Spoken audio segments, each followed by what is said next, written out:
మనతో fisheries corporation chairman మెట్టు సాయి కుమార్ గారు ఉన్నారు. ఒకసారి మాట్లాడదాం. కేంద్రం ఈ మధ్యకాలంలో అదే ఇష్యూ రేవంత్ రెడ్డి గారు కూడా విదేశీ పర్యటన ముగించుకొని వచ్చి ప్రెస్ మీట్ పెట్టిండు. కేంద్రం కావాలని అనుమతి ఇవ్వలేదు, గుజరాత్ సీఎంకి అనుమతి ఇచ్చేది ఎట్లా, నాకు ఇచ్చేది ఎందుకు ఇవ్వలేదు అనేది చాలా తీవ్ర విమర్శలు చేశాడు. కేంద్రం ఏం చెప్తా ఉందంటే కొన్ని భద్రతా విషయాల వల్ల మేము ఇవ్వలేదని చెప్తా ఉన్నారు. రేవంత్ రెడ్డి గారేమో చాలా ఫీల్ అయినారు. అసలు ఎందుకు ఇవ్వలేకపోయింటారు అనుకుంటున్నారు? మీరు చూడొచ్చు, పార్లమెంట్ సాక్షిగా బీజేపీ తెలంగాణ పుట్టుకను, తెలంగాణ ఏర్పాటును అవమానించింది. ఇక వారికి ఏం ప్రేమ ఉంటారండి బీజేపీ రాష్ట్రం పైన, తెలంగాణ రాష్ట్రం పైన బీజేపీ నాయకులకు తెలంగాణ రాష్ట్ర ఏర్పాటు పైన, తెలంగాణ రాష్ట్ర పుట్టుక పైన, తెలంగాణ సంస్కృతి పైన, తెలంగాణ రాజకీయ అస్తిత్వం పైన, తెలంగాణ వ్యవస్థ పైన, తెలంగాణ వ్యవహారం పైన, తెలంగాణ మాట పైన, తెలంగాణ ఆట పైన, తెలంగాణ పదం పైన వాళ్ళకి ఎప్పుడు చిన్న చూపే. స్పష్టమైంది.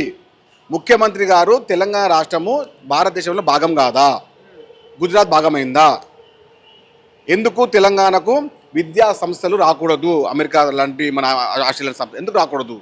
వస్తే రేవంత్ రెడ్డి గారికి పేరు వస్తుంది, కాంగ్రెస్ పార్టీకి పేరు వస్తుంది. వస్తే గిత గుజరాత్కి రావాలి, గుజరాత్కి తీసుకువెళ్ళాలి, గుజరాత్కి ఇవ్వాలి.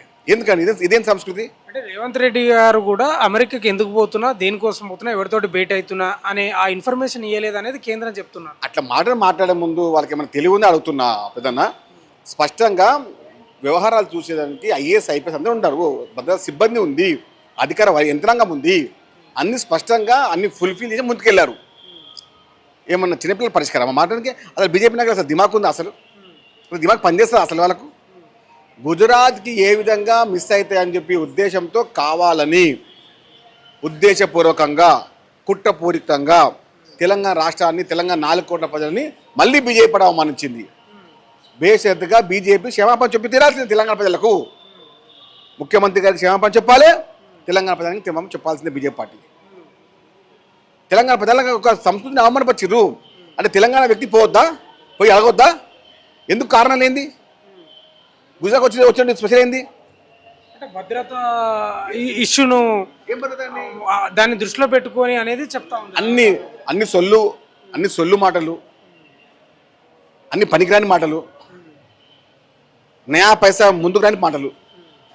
తెలంగాణ రాష్ట్రానికి పేరు వస్తుందని, ముఖ్యమంత్రి గారికి పేరు వస్తుందని, కాంగ్రెస్ పార్టీకి పేరు వస్తుందని, తెలంగాణ అభివృద్ధి చెందుతుందని ఈర్ష్యతోనే ఇదంతా చేసిన కుట్రలు ఇవి. తెలంగాణ ప్రజలంతా గమనిస్తారు. తెలంగాణ ప్రజలు మేధావులు, మేధావి సంఘం వ్యవహారం చూసిరు కాబట్టే చెప్తా ఉన్నారు. ఈసారి 8 ఎమ్మెల్యే సీట్ వచ్చినాయి కదా, 8 ఎంపీ వచ్చినాయి కదా, దాదాపు 1-2 తప్ప ఎక్కువ చూసుకుంటారు.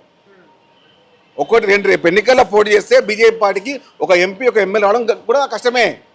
అధికారంలోకి వస్తారంట కదా, 1 ఎమ్మెల్యే, 1 ఎంపీ రావడం కూడా కష్టమే. వీళ్ళు 4 కోట్ల తెలంగాణ ప్రజల్ని అవమానపరిచిన వీళ్ళు. గుజరాత్కు ఉన్నటువంటి ప్రత్యేకత ఏంది, తెలంగాణకు లేని ప్రత్యేకత ఏంది? నెక్స్ట్ టార్గెట్ అధికారంలోకి అని చెప్తా ఉన్నారు. వాళ్ళు ఆ స్థాయిలో పని చేస్తూ ఉన్నారు మా వాళ్ళు అని చెప్తా ఉన్నారు. పగటి కళలు కనడం బీజేపీకి అలవాటే. పగటి కళలు నెరవేరవు కదా, నెరవేరవు కదా. బీజేపీ పార్టీలో ఉన్న 8 మంది ఎమ్మెల్యేలు ఎక్కడి నుంచి వచ్చినారు? ఎల్ఐటి మహేశ్వర రెడ్డి ఏ పార్టీ, మన హరీష్ బాబు ఏ పార్టీ ఇంతకు ముందు పోటీ చేసింది, ముదోల్ ఎమ్మెల్యే రామారావు పటేల్ ఏ పార్టీ పోటీ చేసింది, కామారెడ్డి పోటీ చేసిన వెంకటరామరెడ్డి ఏ పార్టీ? 4 గెలిచిన ఎమ్మెల్యేలు 4 కాంగ్రెస్ పార్టీ పోటీ చేసిన అభ్యర్థులే కదా గతంలో. అభ్యర్థులే కరువు మీకు, నాయకత్వ లోపం మీకు, నాయకత్వం లేమి మీకు. మీలాంటి వాళ్ళు కూడా అధికారం మాట్లాడి చెప్పండి. తెలంగాణ ప్రజలు తెలంగాణ సంస్కృతిని అవమానపరిచిన బీజేపీ పార్టీకి మొన్న ఎందుకు 8 ఎంపీ సీట్ ఇచ్చామని చెప్పి వాళ్ళు పడుతున్న యాగాస అంత కానే కాదు. ఎందుకు ఎంపీ సీట్లు ఇచ్చినామని చెప్పి బాధపడుతుంది తెలంగాణ ప్రజలు. బీజేపీ పార్టీకి నెక్స్ట్ వచ్చే పార్లమెంట్ ఎన్నికల్లో 1-2 సీట్లు కాకుండా మన అదేవిధంగా అది అసెంబ్లీ ఎన్నికల్లో 0 వచ్చే విధంగా తెలంగాణ ప్రజలు నిశ్చయంగా ఉన్నారు. బీజేపీ వాళ్ళని విమర్శించేది ఏంది రేవంత్ రెడ్డి? వాళ్ళు చూసుకుంటే బెటర్ కదా, వాళ్ళకే కుంపట్లు అయినాయి. ముఖ్యమంత్రి రేవంత్ రెడ్డినే తిడతా ఉన్నారు, వాళ్ళు చూసుకుంటే బెటర్ కదా అని చెప్తా ఉన్నారు. కిషన్ రెడ్డి గారికి ఒక వర్గము, డికే అరుణ ఒక వర్గము, బండి సంజయ్ ఒక వర్గము, డాక్టర్ లక్ష్మణ్ ఒక వర్గము, ఏలేటి మహేశ్వరుడు ఒక వర్గము, రాసింగ్ అయితే డైరెక్ట్ మిమ్మల్ని తిడతారు కదా. మీ పార్టీ బీజేపీ ఎమ్మెల్యే 3 సార్లు ఎమ్మెల్యే వ్యక్తికి మిమ్మల్ని మీ రాకత్వం తిడుతుంది కదా. మేము తిట్టడం ఏంది మిమ్మల్ని? బీజేపీ పార్టీ మేము తిట్టడం ఏంది? మీ పార్టీ ఎమ్మెల్యే రాజాసింగే తాడు కేసి ముక్కు కట్టి కొట్టాడు. ఆయన అడగని పోయి కుళ్ళేపుతో రాజాసింగ్ అడగని పోయి అంటే రాజకీయం గురించి మాట్లాడకండి.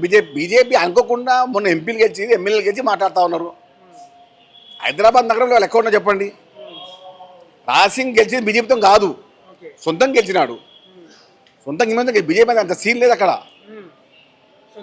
సొంతంగా గెలిచిండు, నాకు తెలుసు కదా మాకు. కాబట్టి వీళ్ళు పెద్ద మేము గున్నేస్తాము, దుప్పేస్తాము, ఏకేస్తామంటే అలా బీజేపీ పట్టించుకుని ఆదులు లేడు. నిన్న మీటింగ్ అయిందా, లడాయో జడాయో? ఆ మీటింగ్లో 100 మంది కూడా లేరు. అంటే హైదరాబాద్ నగరంలో 100 మంది లేని కార్యకర్తల పార్టీ ఏదంటే బీజేపీ పార్టీ. 100 మంది కార్యకర్తలు నీ తోడుగా నీడగా లేరు. డాక్టర్ రామచంద్రరావు గారు సిగ్గుచేటు కాదా మీకు? హైదరాబాద్ నగరంలో 100 మంది కార్యకర్తలతో మీటింగ్ పెట్టలేదు, నువ్వు కాంగ్రెస్ పార్టీ మాట్లాడతావు. కాబట్టి మీరు మాట్లాడే ముందు మీ పక్కన ఎవరున్నారు, మీకు అండగా ఎవరున్నారు చూసుకోండి. నిన్న క్రమశిక్షణ కమిటీ కూడా పీసీసీ మహేష్ కుమార్ గౌడ్కు వినతి పత్రం ఇచ్చి అదే చర్యలకు సంబంధించి అసలు ఉంటుందా, ఏం చర్యలు ఉంటాయి, ఉంటుందా ఉండదా, అసలు మీరే చెప్పాలి. కాంగ్రెస్ పార్టీ పైన, ముఖ్యమంత్రి రేవంత్ రెడ్డి గారి పైన, ఎవరిపైన కూడా ఎవరిని అనుచితంగా మాట్లాడినా అది ఏ స్థాయిన వ్యక్తి కానివ్వండి, వేటు తప్పనిసరి ఉంటుంది. క్రమశిక్షణ సంఘం కమిషనర్ మల్లు రవి గారు, శ్యామ్మోహన్ గారు నివేదిక ఇవ్వడం జరిగింది. ఏ విధంగా చర్యలు తీసుకోవాలని చెప్పడం జరిగింది. వారిని ఆదేశానుసారం జాతీయ నాయకత్వం ఏ విధంగా ముందుకెళ్తుందో స్పష్టంగా ముందుకెళ్తుంది. నాయకత్వం ఏ నిర్ణయం తీసుకున్నా మేము కట్టుబడి ఉంటాము. అంటే బీసీల నుంచి వ్యతిరేకత వచ్చే అవకాశం ఉందనే వాదన వస్తుంది. ఇక్కడ బీసీలు ఇతరులు అని చెప్పకండి. ఎవరైనా చిన్నారెడ్డి గారు కానివ్వండి, కొండ సురేఖ గారు కానివ్వండి, కత్తి వెంకటస్వామి గారు కానివ్వండి, అది ఎవరైనా కానీ ఎవరైతే కాంగ్రెస్ పార్టీ వ్యతిరేకంగా మాట్లాడి ముఖ్యమంత్రి గారి గురించి వ్యతిరేకంగా మాట్లాడితే ఊరికి ప్రసక్తి లేదు. దానికి కులాలు, మతాలు, ప్రాంతాలు, వ్యక్తిత్వాలని ఎవరు కూడా దాన్ని చూడరు. పార్టీ నాయకత్వము, పార్టీ అధినాయకత్వము, పార్టీ చేసిన నియమం నిబంధనలు, పార్టీ ఎజెండా, పార్టీ నిర్ణయించిన సూచనలు అదే ముందుంటుంది. మేము సొంతంగా మాట్లాడతాం, వ్యక్తిగతంగా మాట్లాడతాం, ఆహంగా మాట్లాడతాం అంటే ఎవరిని కూడా వదిలిపెట్టే ప్రసక్తి లేదు. కొండ సురేఖకి ఏం సంబంధం, వాళ్ళ బిడ్డ మాట్లాడింది కదా, కనీసం కాంగ్రెస్ సభ్యత్వం కూడా లేదు కదా, నాకెందుకు నోటీసులు, నాపై ఎందుకు క్రమశిక్షణ చర్యలు తీసుకుంటున్నారనే వాదన వస్తుంది. నేను మెట్టు సాయికుమార్ అండి. మా అబ్బాయి స్లేట్ స్కూల్ చదువుతున్నాడు. మా అబ్బాయి 4th క్లాస్ చదువుతున్నాడు స్లేట్ స్కూల్లో. స్లేట్ స్కూల్ చదువుతున్న మా అబ్బాయిని ఏమన్నా తప్పు చేస్తే పక్కింటి అడుగుతారా, నన్ను అడుగుతారా? నా ఎగ్జామ్ చెప్తున్నా. మా అబ్బాయి అదే చెప్పండి, డిగ్రీ మన ఎంబీబీఎస్ అనండి. ఎంబీబీఎస్లో మీ అమ్మాయి తప్పు చేస్తే వచ్చి మీ ఇంటి పక్కన అడుగుతారా, మిమ్మల్ని అడుగుతారా అండి? కాబట్టి అవగాహనతో మాట్లాడండి. తప్పు ఓవర్ చేసి అంటే రాజకీయంగా వ్యవహారంగా మీరు గతంలో ఉమ్మడి రాష్ట్రంలో మంత్రిగా పనిచేశారు. మీరు గతంలో పరకాలను చూడకపోతే మళ్ళీ వరంగల్ వేసి మీకు టికెట్ ఇచ్చడం జరిగింది, మళ్ళీ మంత్రి చేయడం జరిగింది.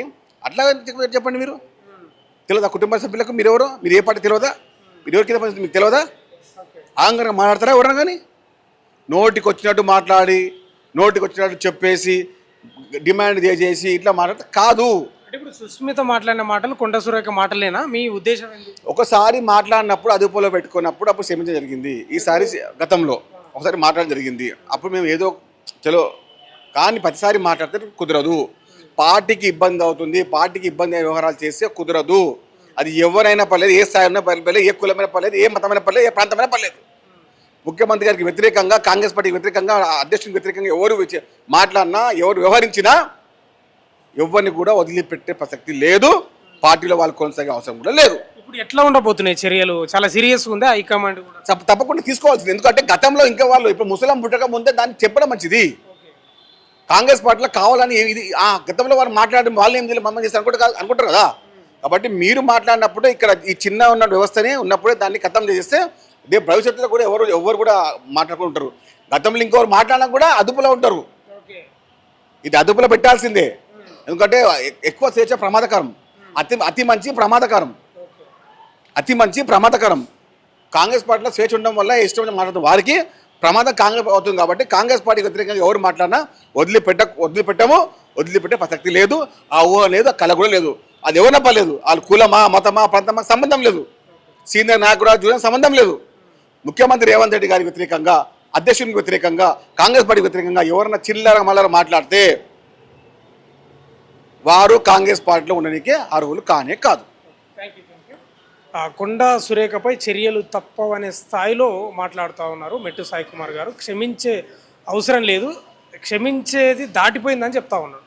చూడాలి మరి ఇప్పుడు సురేఖ భవితవ్యం ఏఐసిసి చేతిలో ఉంది. అంటే ఇక ఖర్గే రాహుల్ గాంధీ డిసైడ్ చేయాలి, చూడాలి ఏం జరుగుతుందో.